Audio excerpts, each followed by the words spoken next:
digital tutors. In this series of tutorials, we're going to learn how to troubleshoot errors that you encounter when rendering in After Effects. We begin by learning some of the easiest ways to fix any problem that you may be encountering in After Effects by refreshing the program with a few different techniques. We then learn some of the most common issues that you may run into and ways to fix those. Then we learn how the render settings dialog can be set up to reflect the changes that you want to see in your final render without having to go back into your composition and change them there. This course is a combination of rendering help and tips for explaining some of the complex settings in After Effects so that you can be a more effective renderer. By the end of this course, you'll know how to fix most rendering errors that you'll encounter with ease.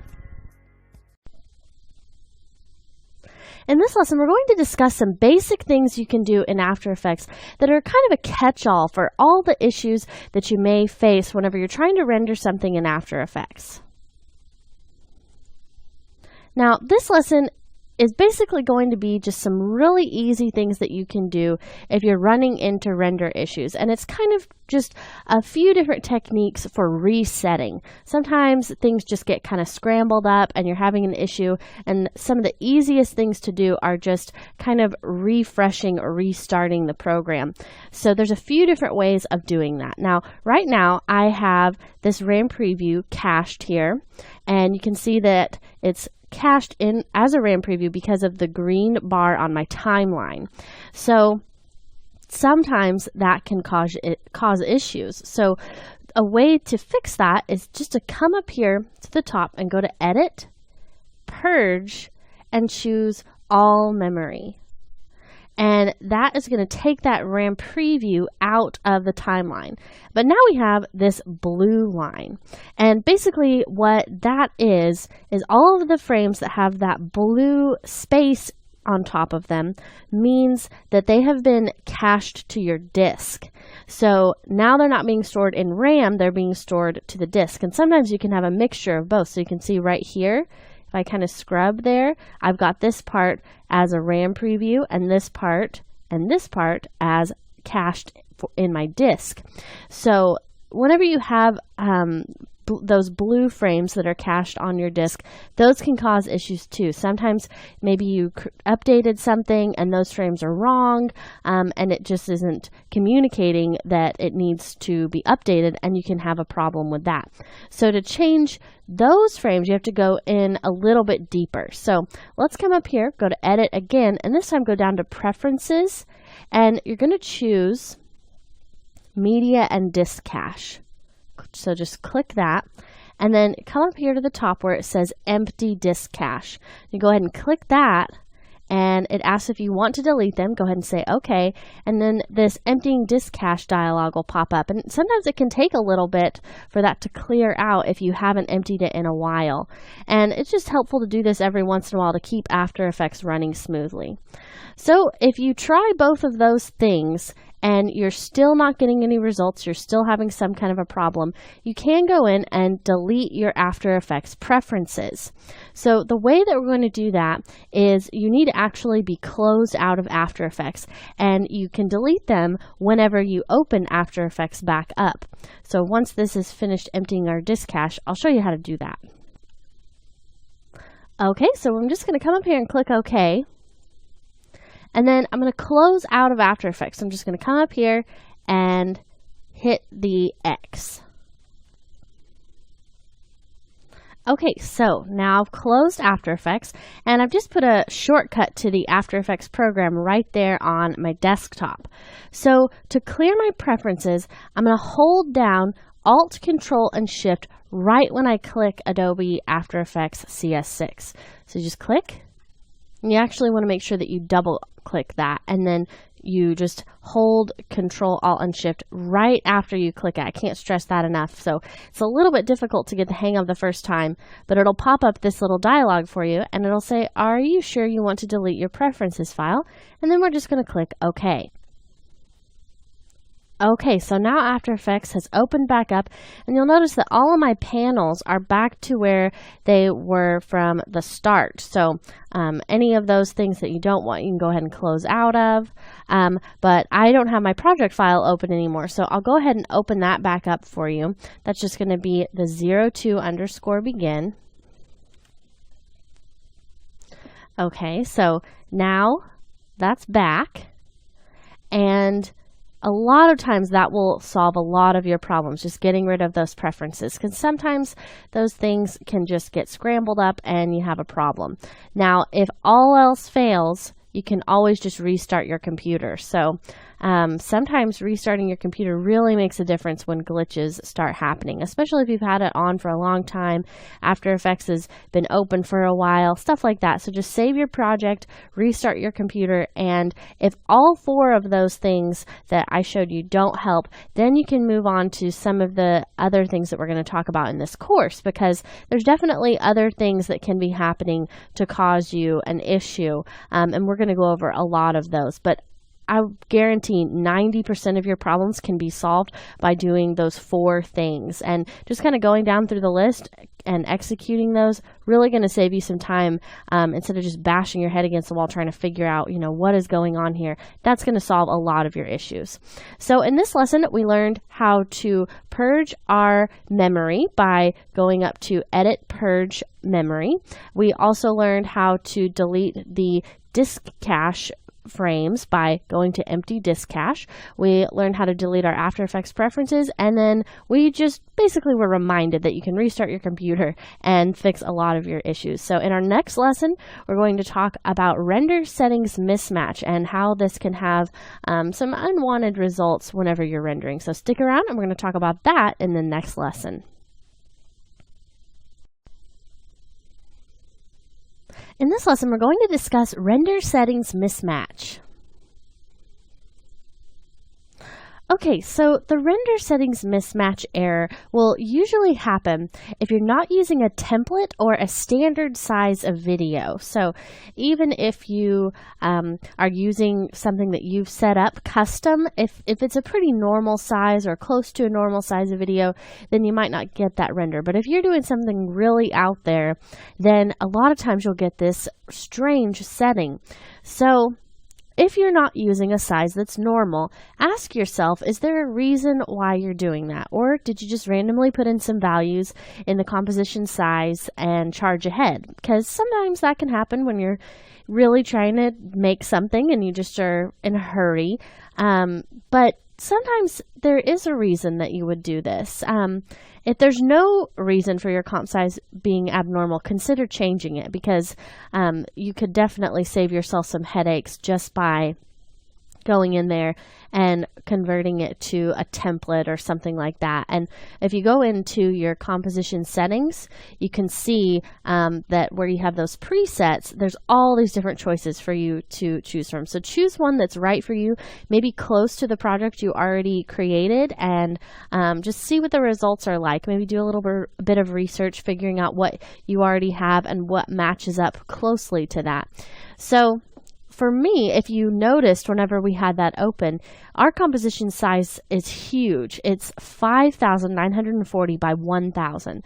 So it's 509,040 pixels long and 1,000 tall. So if I try to render this, so let's just say to an H.264, let's say I want to render it out so that I can show somebody maybe for a just kind of like a quick little mock-up kind of thing, just to get maybe approval on something that I'm working on. If I try to render it as an H.264, it's not going to work. Now, the reason why I have this so large is because I'm making a banner for maybe something that would be shown in a sports arena, something like that, on a big, long screen, something that kind of goes in between the decks of the seats. You've seen stuff like that before. So you need to have a large, kind of strange composition size sometimes like that, and a lot of times they will have you render it to a format maybe then is different than your normal go-to.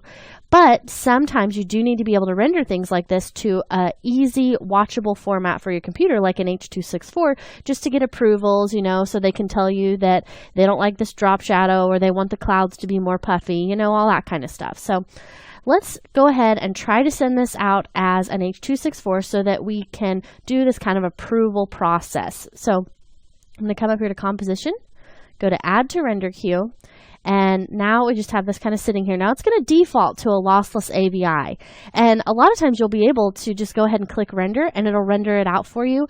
But especially with a comp this large, it is not going to play back smoothly on a normal computer. So you're going to have issues with it being choppy, and they'll say, you know, that's not what I wanted it to look like. So don't try to just skip the next few steps we're going to be doing by just rendering out a lossless, because those are not meant for watching back on a normal computer. So let's just simulate this. I'm going to go up here to where it says lossless. We'll go up to format, choose H.264, and you see we get this little caution sign, settings mismatch. So go ahead and click that, and it says the output file is going to be resized from what you had it to this other size. And really, it's not too much worse. It's a little bit less long, but it's still the same height. So what that means is it's going to be changing the aspect ratio. So if you had some text that you were really concerned about looking perfectly, that's going to be squished. All of your graphics are going to be messed up by saying, okay, you can change this. So I'm going to go ahead and just say okay. And then I'm not going to render it out as an H.264 because I can use Adobe Media Encoder to give me the result that I want just by doing another step here inside of After Effects. So remember when I was talking about lossless earlier, that was defaulting to a lossless AVI, but we can use a different lossless format, or at least pretty close to lossless, and that's going to be a PNG sequence. You don't really lose a lot of data with one of those, so it's still going to look really nice, and then we'll take that PNG sequence and compress that down a little bit further. So you still have the settings mismatch. We're going to come up here to H.264 and change that to PNG sequence, and it goes away. So go ahead and say okay, and now we have to just choose where we want this to output to. Okay, so we are in the folder we want to render this to, and I'm just in your reference files for your project files. So I'm going to go ahead and right click. We'll go to new folder. Now, why am I making a folder for this to go in?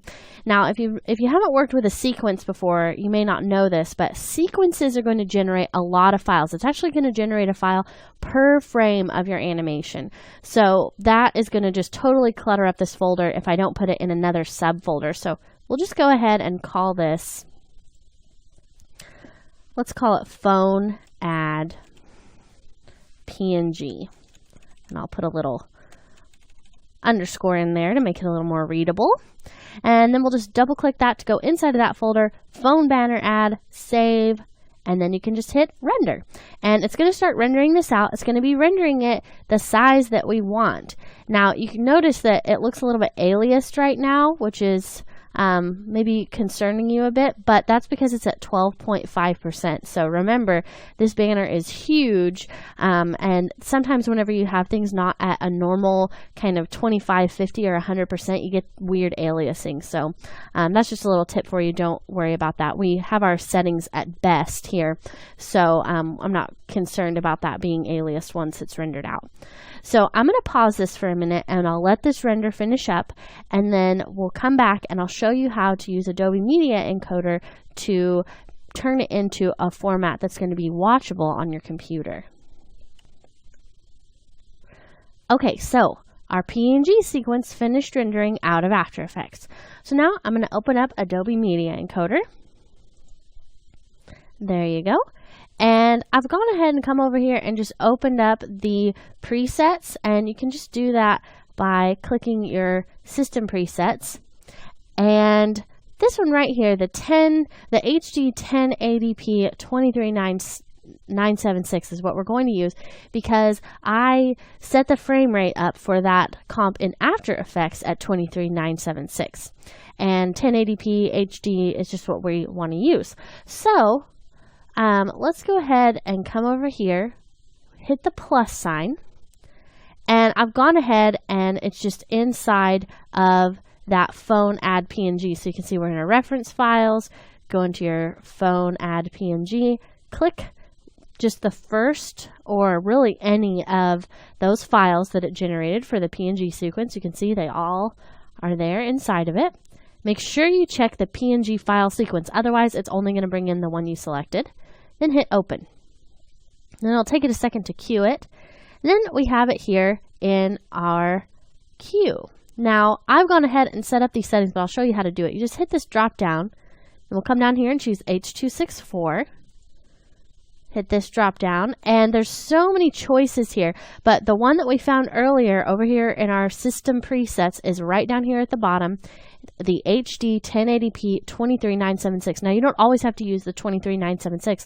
I'm just using that because that was my frame rate from After Effects. Now I know that you can't see this, but it's just a few from the bottom here. I can go down pretty far, but it's just in those HD settings there. I've bumped it up there for you.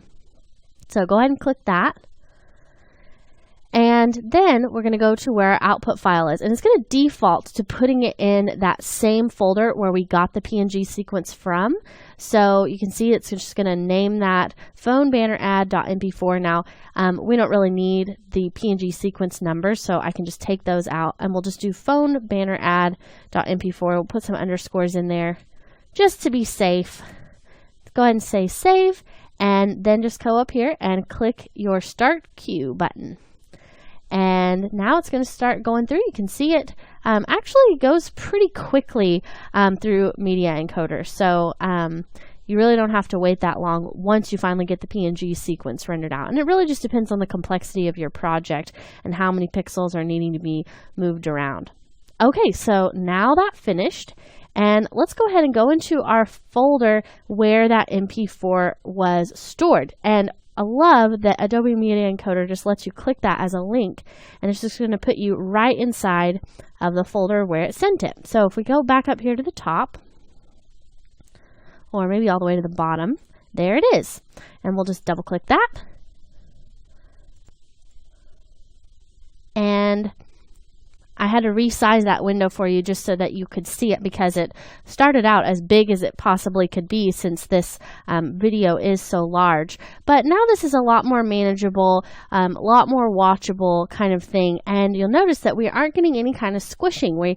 Our text still looks just as tall as it was before, just as wide, and this font still looks fine. So really just a little bit extra work can go a long way in getting you those results that you want for your render, and it's really not that difficult. Now, not all the time is that going to fix render settings mismatch. Sometimes you may need to update your codecs, so sometimes maybe you just have an old codec for your H.264 or things like that. So it's always good to just double check and make sure there's no updates that you need to add to your After Effects. So other than that, if you are just working with a strange size like this, this is the way to go. So in this lesson, we learned that we can output strange size comps without running into the render settings mismatch problem by creating a PNG sequence first and then encoding it as an H.264 in Adobe Media Encoder.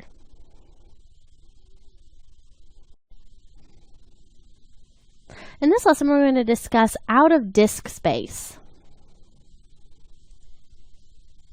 Okay, so I've gone ahead and added this video to my render queue. So if I just come over here to render queue, it's all queued up and ready to go. I've gone ahead and just set up the settings that I want, and I'm going to hit render.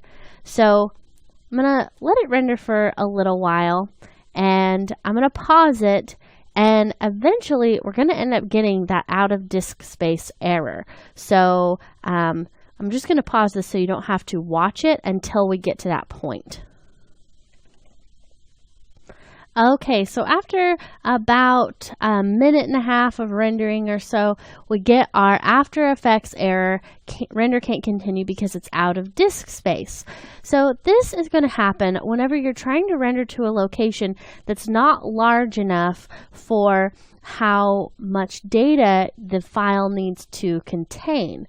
So I'll go ahead and say okay, and this render is pretty much done because I wasn't doing it as a sequence, so it's not going to be able to finish by just telling it to go somewhere else. So I'm just going to go ahead and we'll delete it from our cache. So just hit stop, and sometimes that can take a minute. and then we'll just hit delete there. Now I'm going to come over here and click where that output to was. And you can see that it was in a removable disk. So that means that I was trying to render it onto a flash drive. So that obviously is not going to work. So what we need to do is tell it we want it to render somewhere else. So I'm going to go over here instead to your project files. Okay, so we'll go into our reference files, and let's just create a new video here, and we can again call this the same thing because it's not going into the other location. So just call that main commercial composition, hit save, and now we can hit render. Now those settings stayed the same, and you'll notice it's actually rendering a lot more quickly than it was when it was trying to render to such a small space too. So really, it's a pretty easy thing for you to fix. Now, if you are, let's say, on a computer that has the place you're rendering to has lots of files on it, go in and figure out which ones you don't need anymore, or maybe store them on a different device, like a external hard drive. And whenever you're doing that, you want to make sure that once you copy those files over and then you delete them off of the hard disk that you're rendering to, you want to make sure you empty the trash, because that's going to make a difference on whether or not the files are actually being looked at as if they've been deleted. So once you empty the trash, then that should free up some space for you. Or you could get another hard drive. If you have an external hard drive, you can render to that if it has enough space on it. So I could have rendered to a flash drive even if it would have been big enough, but the one I was rendering to was very small, so that's why it didn't work. So in this lesson, we learned how the out of disk space error can give you some problems, and you just want to make sure that you're rendering to a place that has enough space for your video. So if you know your video is going to be, in this case, a lossless AVI, you definitely want to give yourself a lot of room to be able to get that render out. And the bigger the space is, the faster it's going to render. So all around, it's going to help you just to have enough room to create those renders.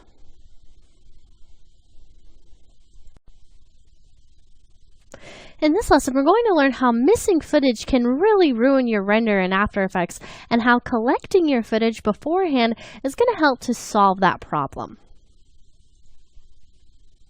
Okay, so I'm right here in 05_begin in your project files, and as you can see, there's a few missing links in this file.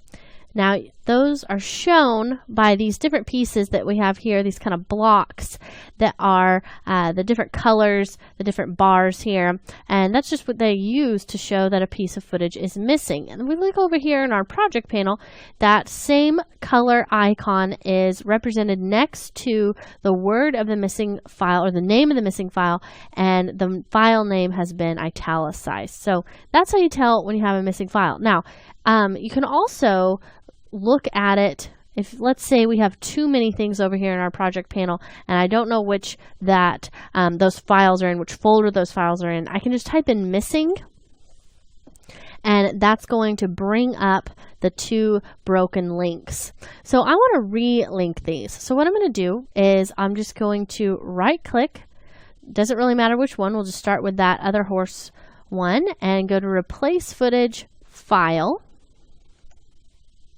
And I've stored these two pieces that we need inside of this relink folder. So just to relink that, I just choose the one that I'm trying to relink. You can see the name. If you forget which one you're relinking, you can see it there at the top.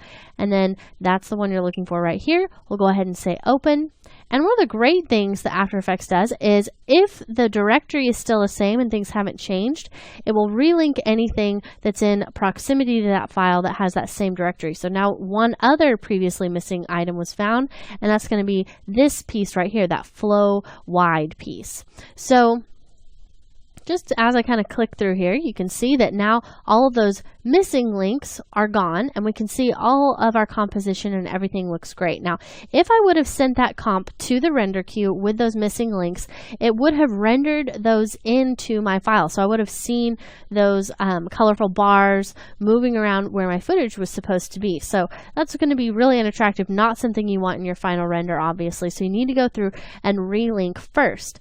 Now, there's going to be something that you can do to kind of fix this problem of having issues with things needing to be relinked over and over. So, and that's called collecting your files. And once you've collected the files, you can start saving everything in that location, and it can just help you to stay more organized. You can also do it at the very end of a project. So if you need to move a project all as one piece to a new location, collecting your files is definitely the way to go.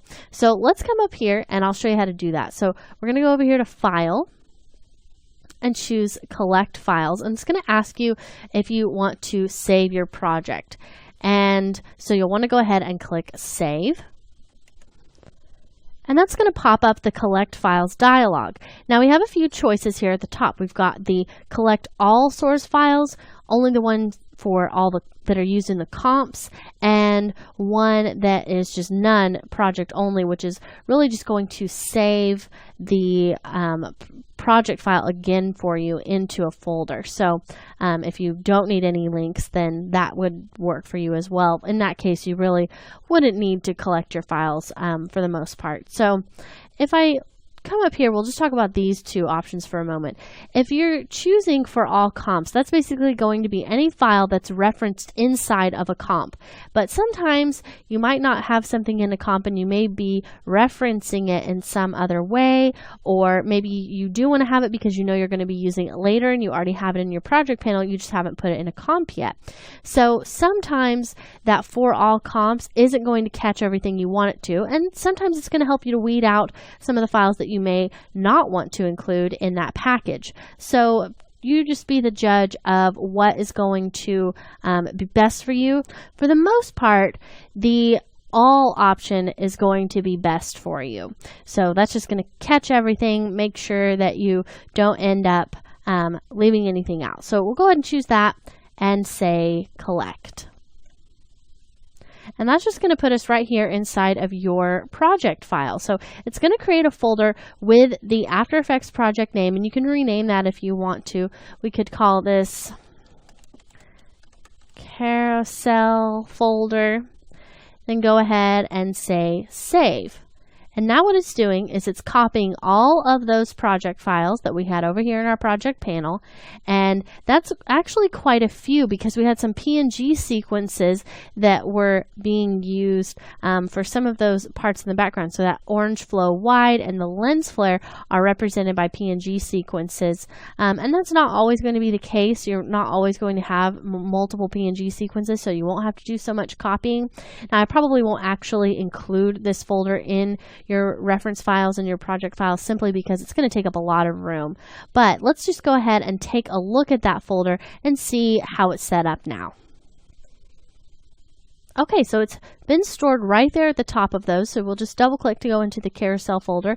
You can see that it generated a report just based on that After Effects project. We have the actual After Effects project file, and then if we go into footage, graphics, it actually stores the things based on the way that they were stored in the original directory. So because we had that PNG sequence in a folder, it's stored that inside of the same folder. It's basically just a copy.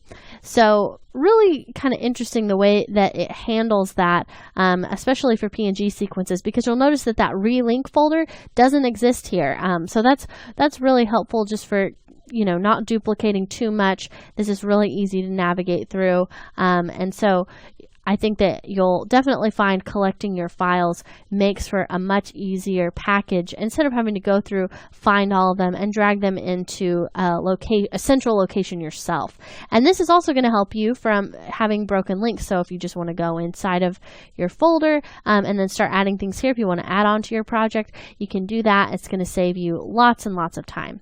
So in this lesson, we learned how to relink a missing piece of footage, and we learned that we definitely want to do that before rendering rendering out our project just so that we don't get any of those pieces that are missing here. We also learned that collecting your files is a great way to make sure that you don't have missing links after you continue working in After Effects. In this lesson, we're going to be learning about audio-video mismatch. Okay, so I'm just starting out here in 06_begin, and I've got a few files over here already in my project panel. So what I want to do is create a new composition and combine both the video and the audio for our scene. So an easy way for me to do that is just to grab that PNG sequence that is our video clip and drag it onto the new composition clip. And I'll go ahead and we'll do a RAM preview, and you can just see really quickly that just plays through. But you'll notice there isn't any audio, so we need to still add the audio file. So I'm going to go ahead and grab that, and we'll drop it onto our timeline. And you'll notice right off the bat that our video length is shorter than our audio length. So that's probably going to give us an issue. Let's go ahead and just watch this through with both video and audio. And they're able to go explore those topics, even to just get their feet wet, and help them make a clear decision on what they want to do. So by the time we get to the end of the clip, our audio and video are very mismatched. And there's a really good reason for why this is happening. When this was rendered out, originally, the PNG sequence was rendered at the frame rate that it was set to. So that was 23.976, and that's the frame rate that the audio was rendered out at as well. However, the PNG sequence, when it was brought into After Effects, when I just brought it in on the project panel, it defaults to an interpolation of those frames at 30 frames per second. And you can see that right here for that frame rate. So because of that, it's going to give us this weird mismatch issue. So we need to go in and fix a few things based on this new information. So first of all, let's go ahead and change our interpolation of this video. So I'll go ahead and right click that, go to Interpret Footage Main, and instead of assuming it's 30, we'll do 23.976, which is that original footage frame rate. Go ahead and say OK, and you'll notice that now I can drag this over further. So because I can drag it over further, I want to make my comp length longer. So let's go up to Composition Settings, and I'm just going to make this something like 17 seconds. And that'll give us plenty of room, and then we can trim it back down. So now these are exactly the same length. So let's just pull this over here. I'm going to hit the N key just so I can trim that work area. We'll right click and hit Trim Comp to Work Area.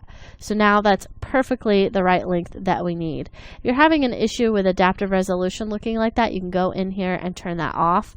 It might not scrub as fast, but you don't get the weird pixelization.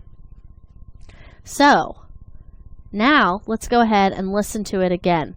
But I know that there is one more issue that we need to solve before we're finished with fixing these problems. And they're able to go explore. So you'll notice that something looks just a little bit off here. And the problem is that our interview composition is still at 30 frames per second. And our footage is 23.976, and so is our audio. So let's go into our composition settings again, and instead of letting that frame rate be 30, we'll change it to 23.976. Now, why was it 30? Well, the way that we created the composition was by dragging that piece of footage with 30 frames per second as that default frame rate onto the new comp button. So it assumed that the composition frame rate would be the same as our footage, and you want to always have those match up. So now our composition frame rate matches that of our footage, and this is just going to look much better. And they're able to go explore those topics, even to just get their feet wet, and they're able to go explore those topics. So that looks way better. We're looking at it at a quarter resolution. You could turn that up to full if you wanted to, but you can definitely tell that his mouth and the video and the audio are matching up at this point. So a quick little fix there. Now, it's not always going to be that you have a sequence and audio separate, but sometimes whenever you're working with higher end footage, you will bring in your audio that's being recorded separately from your video, so it's not all going to be one file. And you just want to make sure that those frame rates are all matching, and that's just going to help you to troubleshoot any kind of an issue that you might have with the mouth not matching up with the voice. So in this lesson, we learn how to change the frame rate of a sequence of footage to match that of our audio to make the mouth match up with the voice. And in our next lesson, we're going to be learning about composition render settings for quality and resolution.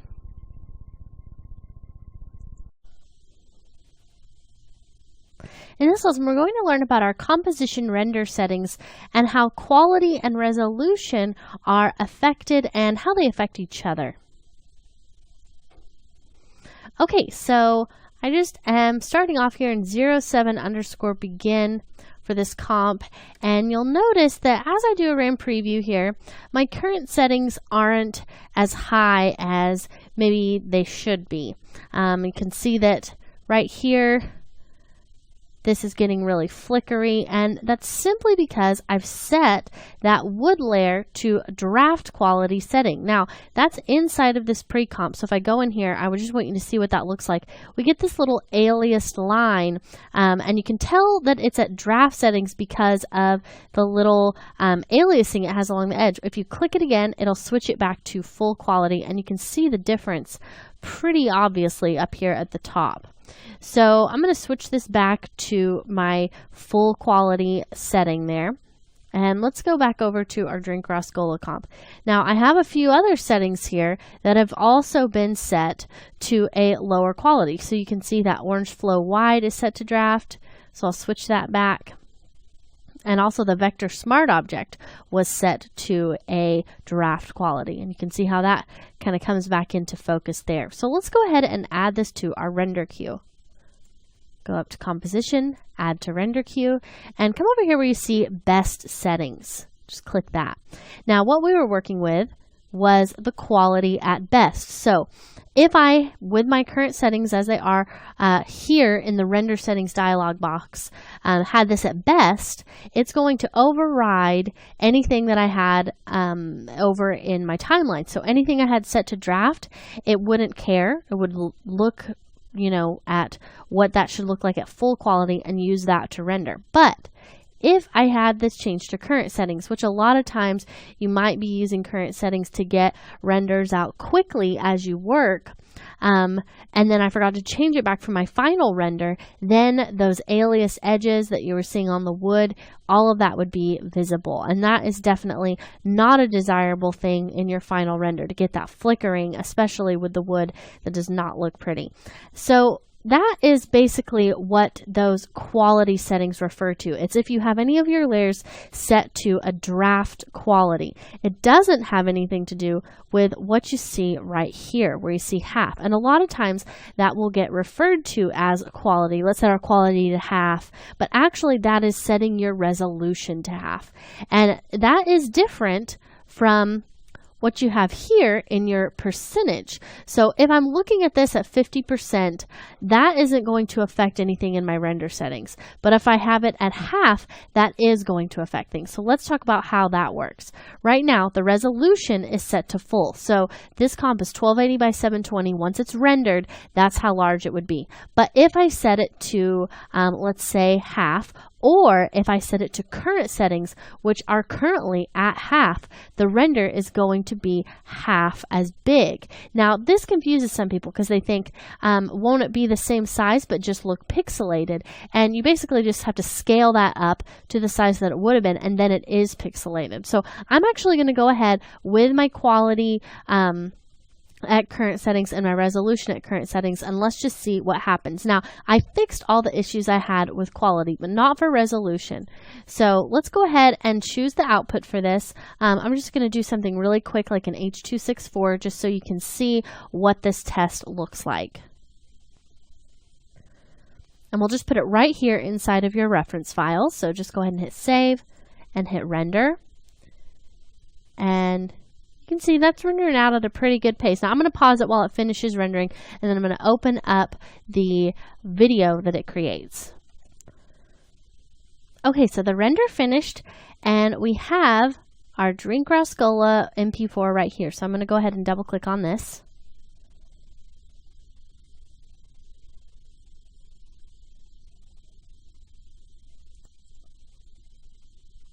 And you see that this might not be as high a quality as you might want. You can see that the text maybe isn't perfect. So let's push this even a little bit further.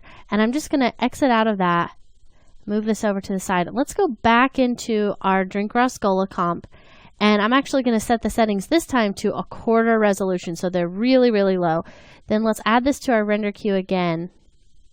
And I'm just going to go into those render settings, and instead of resolution being full, we'll put it to current settings. And you can see how much smaller that's going to be. So this is really going to push that difference. And we'll go ahead, change that to an H.264. And we'll just output it into that same place. We'll call this one just Drink Rascola 2. And I'll do a render of that. And this one's going to go a lot more quickly because you can see that it's degraded a lot more. Now the other one, it was degraded, but it wasn't as much as what you're seeing here. Definitely can tell there in those particles in the background. So while that's finishing up, we'll just get this file ready over here, and I'm just going to pull it over whenever this finishes rendering, and then we'll open up the Drink Rascola 2, and you can see that difference. So you can see this now is 1/4 size, so it's so much smaller, but it still looks pretty crisp because it is so small here. But if I pull this open to be that size of the original or close to it, you can see everything is very aliased, looks really strange. So that has to do with the resolution, not the quality. Now, a lot of times resolution and quality are used synonymously, but in your render settings, they're different. So you want to make sure that you know which one you're controlling. And then if you're using current settings to get renders out fast initially, when you want to just do a quick little render like that, make sure at the end you either change them back to best or you know, the full quality that you want. So that's just going to help you not to have any kind of issues with your renders being too little or perhaps looking a little bit flickery, maybe if you had rendered something out with a lower quality. So lots of different things there that you can end up having an issue with.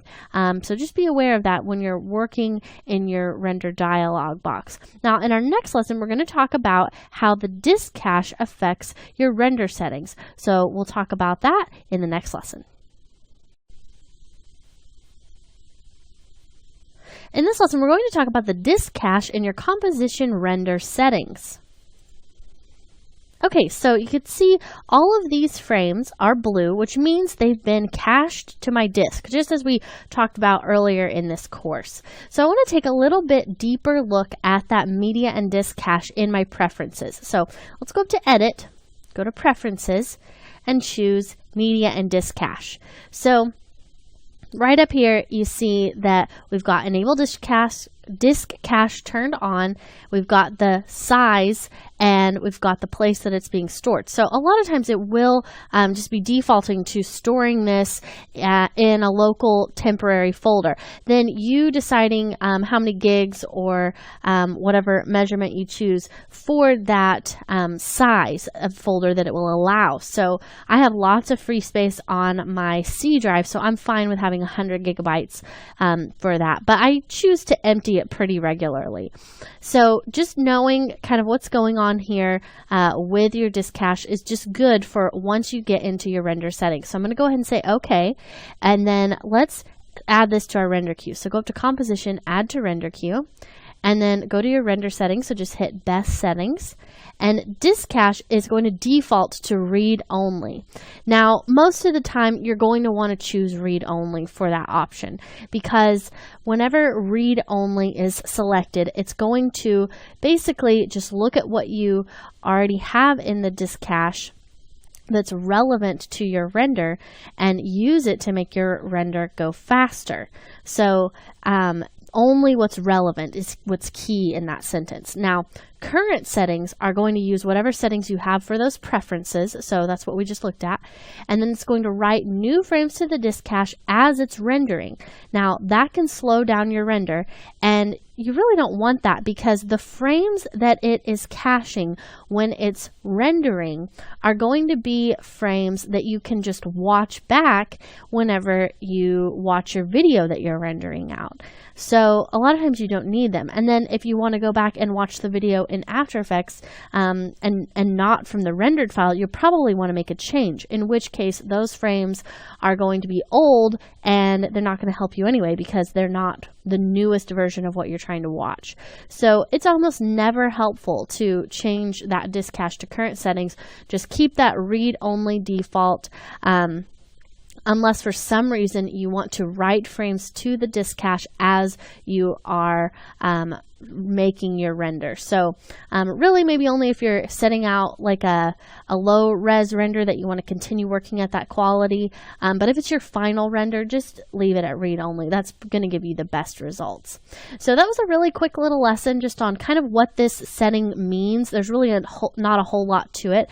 But in our next lesson, we're going to talk about the composition render settings, just like where we are here. We're going to talk about proxy use, effects, and solo switches. And those are all really interesting, the way that they interact and the way that they're treated by the render settings here in After Effects. So stick around, and we're going to talk about that in our next lesson.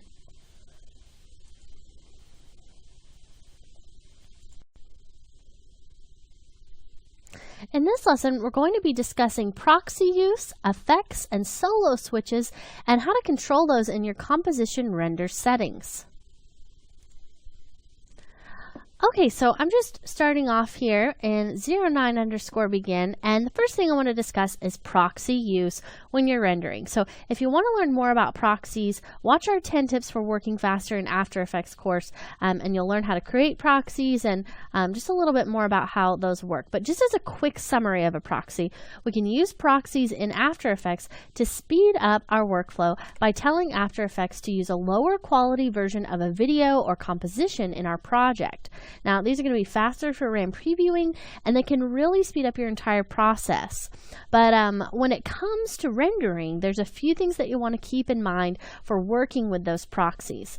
So just as I was saying, that lower quality version that is created, you don't want that to end up being in your final render. So a few of the things that I want you to notice here, just in this quick little RAM preview I've created, are the two things that I have set up as proxies. Now, I can tell what is being used as a proxy by looking at my project panel over here. So that bokeh has this little white dot next to it, this little white square, and this is where that proxy is listed. So if I toggle that off, you're going to notice a change over here. So my bokeh that I had created, just these kind of lights, the string of lights that's really close to the camera and out of focus, they are basically being, they have their blend mode back, they look a little more crisp, and that's because a low quality still version was created as a proxy for those bokeh lights. Now, we also have a proxy for that lens flare. And if I toggle that off, you're going to notice that now that is going to be moving, and those, if I just click forward here, instead of that lens flare just staying over there at the side, it starts to move across. So those two proxies are definitely not ones that I would want to be in my final version, because I took the time to animate those. Now, the bokeh doesn't really look like it's animated tremendously, but it has kind of a flickering effect to it. So that's how that changes. And also, you can't use that blending mode with the proxy either that we were getting earlier. So a few things to keep in mind. Now, let's go ahead and add this comp to our render queue, and you can see I've gone ahead, and just as long as those boxes aren't filled in with the white, you're not using or referencing the proxy anymore. So keep that in mind. Now let's grab our render settings and come up here. Now, normally it's going to default to saying use no proxies. So you normally would not have to worry if you used a proxy in your comp, then you rendered out your final. You wouldn't have to worry about switching all your proxies off. But if you had current settings selected and you had your proxies set to on, so we still had that white box filled in, then those proxies are going to come out in your final render. So that's definitely something to watch out for. And current settings is something that you may switch to as you work. So definitely watch out for that. And then sometimes you may actually want to have a proxy in your video. If you're just wanting to render out a quick low quality version, or maybe a smaller resolution than normal, just to get something out of After Effects, maybe to check or get for an approval, using a proxy might be in your best interest. So then you don't have to go back through and make sure all your proxies are turned on. You can do it from right here inside of the render queue. So that is definitely going to be helpful. Now, effects. Those are going to default to current settings. So this is where you can start to get confused about, do I use current settings or do I use something else? So all of these options here in the upper left and proxy use a different setting besides current settings as the default. But now when we get to effects, we see current settings. So what does that mean? Current settings, I'm just going to cancel out of this for a moment, means that anything I have an effect set on is going to be part of my render. So I'm going to toggle this back over so we can see our effect switch. And you can see I have a few layers here that have an effect on them, just because you can see that effect is on or off. Now, if you're playing with something that you have lots of different effects, you turn some of them off, turn some of them on, maybe to work faster as you go, then you may want to control if those effects are turned on inside of your render queue, especially if it's something that you know you want all the effects and you're working in a huge comp where you can't go back through and just turn them all on. So this shape layer 3 down here at the bottom, for instance, it has an effect on it. Now I'm going to go ahead and we'll turn that effects off. And the effect is actually being applied through what is making those lights look like they're bigger. So you can kind of see how that changes. Now let's come over here, back to our render queue, and go back into those render settings, and you can see that for our current settings, that's basically going to mean anything that I can see as I'm RAM previewing, that's what's going to be in my final render. Then I can choose to either have all my effects on or have them all off, and then that final render will reflect that. So usually I like to leave that to current settings, because if I watch a RAM preview and I'm about to do my final my final render, I'll usually turn on the effects switch or turn off the effects switch for whichever ones I want or don't want. So if you're just watching in your composition view panel and you're affecting those effects there, then you're fine to leave it at current settings. Now let's talk about solo switches. That is basically the same principle as the effects. So if I just turn on my solo switch, and then I sent this to the render queue, just come over here to render queue, go back into the best settings. What it's going to render out is just going to be that lens flare based on the settings that it has now, current settings. But if I change that to all off, then it's going to turn the solo switches off and render all the layers as they looked before.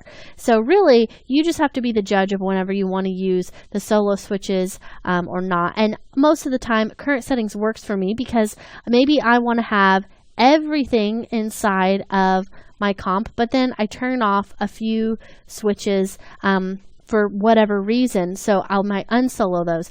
You can also simply turn off the eyeball for those layers instead of using the solo. So solo is better whenever you only have to have a few layers selected, and the eyeball is better when you only want a few things to be invisible. So they kind of do an opposite thing. And you can just kind of play around with what works best for you. But the eyeball switch isn't going to be controlled through that render settings, only the solo switches. So in this lesson, we learned how proxies, effects, and solo switches can be affected here inside of the render settings dialog box to get you the best final render whenever you're rendering in After Effects. In this lesson, we're going to learn how to create guide layers and how they're affected through the render settings.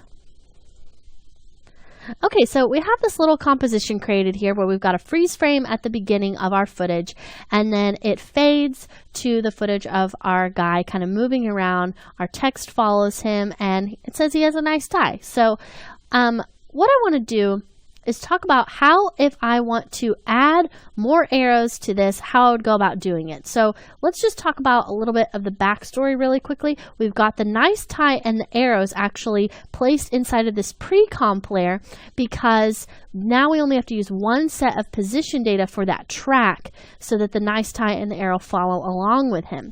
So if I go inside of this comp, now you can see those are just kind of sitting there. So they're actually still, and the pre-comp is what the motion has been applied to for that second half of the video. So now I want to add some more arrows. You may have things like this happen as you're working, or maybe later on as just some direction, maybe if you're getting a critique. So only having one arrow is not cutting it. We want to have a few more, but it's hard to tell where I actually need to put those arrows because I can't really see where his tie is. So I want to show you how to create a guide layer. Now what I'm going to do is come over here, just back to where we are at the beginning whenever it's paused, and we'll select this layer. Then I'm going to hit Control-C to copy it. Now we'll go back inside of that arrows comp and just select either one of those, and I'll hit Control-V to paste it. Now let's pull that down to the bottom, and you can see that now it looks just like it looked whenever that was on the outside. So I can scrub through here, and now it's really easy for me to see where the tie is. So let's go ahead and add some more arrows. So I'll go ahead, we'll select the arrow, I'm going to hit Control-D to duplicate it. We can move it over here and maybe rotate it around so that it's pointing at his tie. I'll pull this up here a little bit. Great, so you could add some more arrows if you want. We'll just stick with 2 for now. So now we have 2 arrows kind of wiggling around pointing to his nice tie. So if we go back out to our office footage comp now, and I scrub through, you'll see that this is looking pretty good. But as I continue to scrub, we get a weird problem. So now that tracking data is moving everything inside of that comp. So it's still moving the text and those arrows, but it's also moving the picture of our guy, and now we can see this weird edge. Not helpful. So that's normally how you would do this, and you would say, oh, okay, I just need to go back in here and turn off the eyeball for this.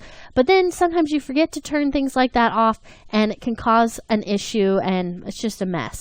So we can use a guide layer to fix that. So even though this already guided us, to make sure that it isn't going to show up later on, we want to turn this into a guide layer. So go ahead and select the layer that you want to be the guide layer. And we'll go up to Layer and choose Guide Layer right there. And you can see that it gets this little kind of crosshair that looks like guides next to that. So it looks the same inside of this comp, but when we go out to the office footage comp, it's the same at the beginning, and then it does not show up on the outside. So these are really made for pre-comping and using them at the bottom level of a pre-comp, and then whenever you come back out to your top level or your main level, you're not going to have that strange issue, and you won't be able to see that file on the outside. So that is how you create a guide layer. Now let's talk about how they are affected in the render queue. So we'll come up here, go to Composition, Add to Render Queue, and choose, just click on Best Settings, and you can see guide layers default to all being off. Now, if you had this set to current settings, you would get a slightly different result. And basically what that is you wouldn't really see a strange result by rendering your main comp. But if you wanted to go in to that comp where the guide layer lived and render something there, you may want to change it to current settings so that you could render that out with the guide layer. Now that is a very specific situation, and you'll probably almost never encounter something like that. But just knowing that that defaults to all off is probably going to be the best thing for you. It's very rare that you would want to actually render with a guide layer. So just leaving that at all off is going to help you to avoid problems of having layers overlapping in places that you don't want them to. So in this lesson, we learned how we can control guide layers in our composition render settings, and we also learned how to make a guide layer and how useful they can be. In our next lesson, we're going to learn about some time sampling issues that you might run into when you're rendering in After Effects, and they're going to be centered around frame blending and motion blur. So stick around and we'll learn about those in our next lesson. In this lesson, we're going to talk about some time sampling issues that you might run into, such as frame blending and motion blur. Okay, so I want to show you kind of how frame blending works. Right here, I have this little clip of our zombie walking across the street, but it doesn't last the whole length of my comp. So let's say I want him to walk a lot more slowly than how quickly he's walking here. So I'm going to go ahead and pull this stretch up till it fills the comp. Now, if you don't have the stretch column open, you can just right click, go to columns, and stretch is the one at the very bottom. So you can just go ahead and pull that out. Just right about there, 176. That looks pretty good. And now you can see that he's walking a lot more slowly than he was before. Now, because we pulled this out, it starts to look a little bit choppy. You start to see, you know, because it's going so much more slowly, some of his movements just don't look as fluid as they could. So we can turn on frame blending to fix that. And that's going to be this switch right here. So go ahead and click that. Now it's going to give you a lower quality version whenever you first get this kind of alias little line. So you want to click it again to get the best quality motion blur. And then you want to make sure that you turn on the switch Enable Frame Blending for all layers with that switch set. So go ahead and click that. And now I'll do a quick little RAM preview so you can see the difference. So what it starts to do is it looks at the frames, it looks at what's going on in between those frames, and starts to blend them together with the pieces that are moving. Now, sometimes whenever you might slow this down really considerably, way more than 200, around 300%, you can start to get some really strange artifacting around the edges of your subject. So you can see he just looks a lot more fluid now. It looks a lot more natural. So let's go back out to our main comp now, the zombie walk main. And you see that I've gone ahead and just with this slower piece of footage in mind, done some tracking and added a few pieces just kind of around the head of the zombie. So I'm just doing a RAM preview so you can see kind of what that looks like. Now, this is still going, and part of the reason why it takes so long to get a RAM preview done is because we have that frame blending turned on. Now, there's other things at play here, but the frame blending really takes a long time to render. So sometimes you may want to go into your comp and turn it off, and you can do that just by switching that Enable Frame Blend layer or switch on and off. You can kind of see how it changes as I click that. And when you have it off, it's just going to be a lot faster to come out here and set off our RAM preview. You can see now that's just jumping through there, but it does look a little bit more jumpy in his motion. So there's just something to be said, you know, for having it on. But if you're looking for getting a quick render and you don't care about him looking a little bit choppy, turning off motion blur is a great way to fix that. So let's say that now I'm wanting to render this out. If I come up here, go to Composition, Add to Render Queue, and come over here to my render settings, you'll see that in this time sampling area, frame blending is this first option, and it says on for checked layers. So basically that means that if I have it checked on as a layer, it's going to render that. Now, if I have it at current settings, it's going to make me have that larger switch that's at the top, the Enable Frame Blending switch on.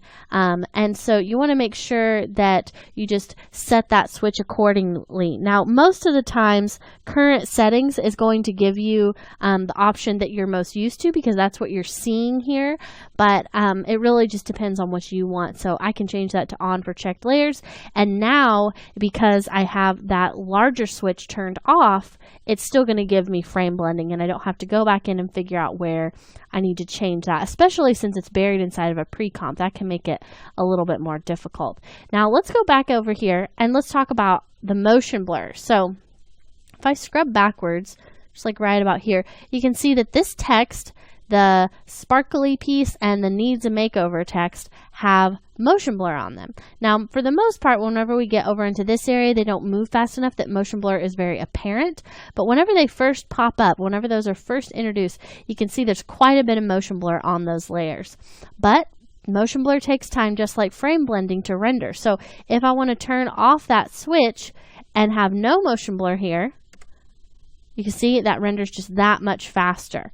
But if I come up here to my render settings, render queue, go into your custom settings, where it says motion blur, you're going to have those same options as what we had for frame blending. So you'll have current settings or on for checked layers. And again, if you want to have that and you don't have that main switch turned on, you can just set it to on for checked layers and you don't have to go back in and change that.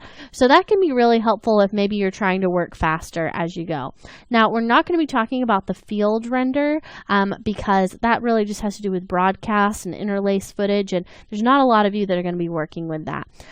In our next lesson, however, we are going to be discussing time span and how that works with your renders, what to look out for whenever you're rendering. So in this lesson, we learned about frame blending and motion blur and how to control those from your render settings to get the best possible render in the end. And in our next lesson, we'll be discussing time span. So stick around and we'll learn about the work area in time span. In this lesson, we're going to learn about a time sampling issue that you may run into for time span and frame rate. Okay, so I've got this comp over here, and let's say that what I want to do is just preview part of it. So let's say I'm really happy with this part at the beginning, happy with the middle, but then I want to come through and just watch through what I have for this last clip at the end. So I'm just going to pull my current time indicator right to the beginning of that. Then we can just pull this right over here. And then I'll hit the 0 key on my number pad to start that RAM preview. So this is looking pretty good. I'm pretty happy with it. I think that everything really looks the way that I want it to. You know, you're just kind of figuring out if there's anything that you want to change by watching a RAM preview. This late in the game, you know, pretty much everything has already been built. So I look at this, I'm happy with it, and now I'm set. I'm just going to say, okay, I'm ready to render. So then I'll just come up here and go to composition and add it to my render queue. Now let's go over to our render settings where it says best settings and take a look at this. It says here in our time sampling that the time span is set to the work area only, and this is the default. So that is really important to pay attention to, because right now, if it's work area only, which is that area that we just ran previewed, I can say, okay, we'll go ahead and click this. Let's see where our output to is going to be. Maybe just switch that over to an H.264 really quickly. And I'm right here inside of your reference files. So I'll just go ahead and hit save and render. And this is actually going to render relatively quickly because we already had those frames in our RAM. So it's going pretty quick here. Now you'll notice that I wanted to create a RAM preview of my whole video, but it started, as you can see, just with the RAM preview that we created. So let's stop this render and go back over to our main commercial composition, and you can see that it was starting that render because the work area was the area that we were trying to RAM preview. So I need to open this back up if I want those render settings to say, okay, now we want to render this whole thing. So let's go back over to our render queue. I'll just delete what we have here, and we'll send this back, add to render queue. We'll change this to an H.264. And where you see the output to area, we'll call this main commercial composition, and let's just call this 2 here. So you can go ahead and hit save, and then if we come up here to best settings, we still have work area only selected. And if I hit render, it starts right here on the first frame, and that's just because we went ahead and dragged that work area back to the beginning of the comp. Now, if I would have remembered that I had that work area there at the end the first time when we started the render, and it was only rendering the soda pop part of the commercial, then I would have been able to just change that setting to the length of the comp, and then it would have rendered the whole thing. So you kind of already have to have in mind what's going on in your composition to be able to know how to tweak those settings. So if you're already forgetting something, a lot of times that's going to happen to you, but you may not realize why it's happening. So you may be dragging that work area and you're just like, I don't know why this isn't working. This looks really strange. It's only this one little part of my composition. So that's what's going on there if you're only getting a part of your video like that.